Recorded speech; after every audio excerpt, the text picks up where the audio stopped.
So the first activity I've come up with for this channel, Stream of Nerd, is actually one that was sort of spur of the moment. My brother called me up and told me he was having a party where he'd be tapping 4 different kegs of beer. He's a home brewer, and he actually also had names for each one of them that he was sort of just banding about, telling people this is what it's called. So there's an Eddyville ESB and a Bloomfield something and a, what is it, Indianola Pale Ale.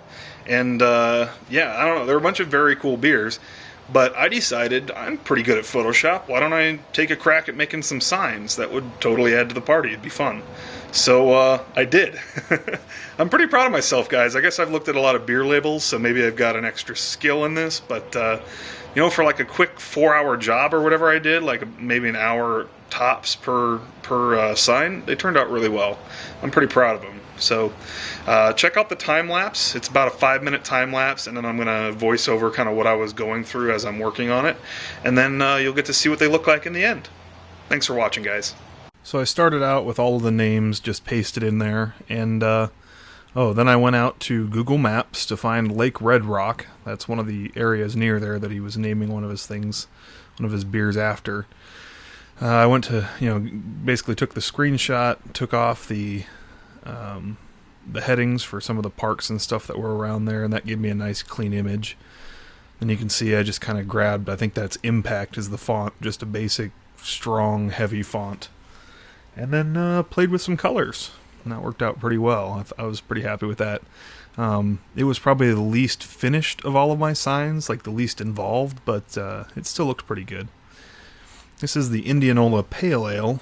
Indianola, I did some research. I guess they're known for, they have a balloon, like a hot air balloon museum, as well as a big thing where a bunch of people show up every year and do ballooning. So I just went out and grabbed some basic stock footage of, or not stock footage, stock pictures of balloons.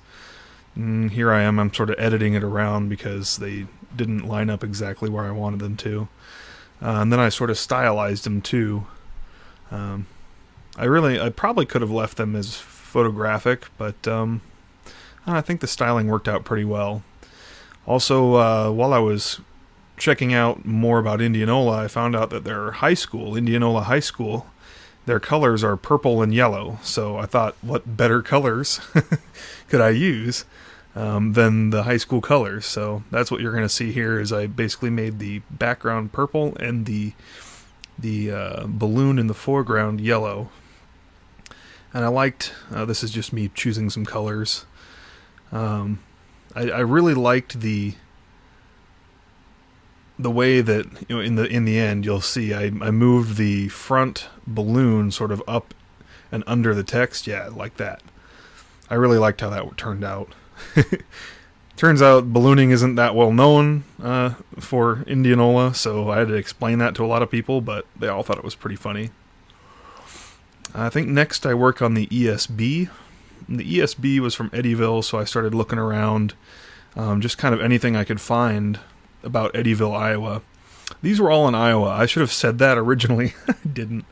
This happened to be an image I found. It was the Eddyville band in like 1885 or whatever. So I just sort of kept that on there for a while. I didn't ever really intend on keeping it, on the final edition, but it's a lot more fun than looking at a blank screen. So, and I was kind of looking for different textures or different things. Also, my internet was running very slowly, so that image took forever to load. And I did like this font, but in the end it seemed a little bit sort of messy. It was hard to read, so I swapped it up. Oh, yeah. I recall this. So I realized I should use a ripping effect, kind of a tearing effect, to mark off the top and the bottom from the rest of the content.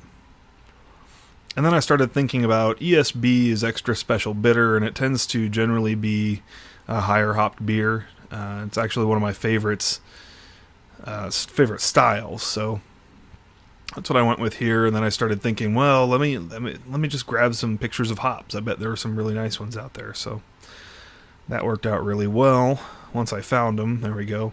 And then I also had to sort of style it. I wanted it to look a little bit more gritty, a little bit kind of rougher, kind of to go with the font that is around it. So That's what you're seeing there as I'm messing with that. And then I also wanted to change the coloring a bit, so I had to put these red things behind it so I could mark off just the centers. You can see there how I turned them white and then changed them to a green fade, basically. This is the last one, the Bloomfield Belgian Triple. So it's a Belgian Triple style that's also a double IPA. More color picking. And it turned out to be one of the best of the bunch. I'm not really a Belgian style beer fan, but it it would sell if you put it on the on the shelves. It would sell eventually. I couldn't really find much information about Bloomfield, so I just opted for grabbing their town tower and kind of stylizing it the way I did with the balloons, with different colors, of course. And then I felt like there needed to be more, more texture in the background, so I ended up grabbing a large thing of wood, a large picture of wood grain, and then putting that out there. It was a little bit tricky to line up all the text and make it look right, but in the end it was okay. I wasn't happy with the coloring on this, but I just didn't have time to really go back and change a lot of stuff, so it ended up looking okay. I'm not really unhappy with it. I just know I could have done better. And that's it. And here they are. Ugh. The 4 signs I made for the 4 kegs.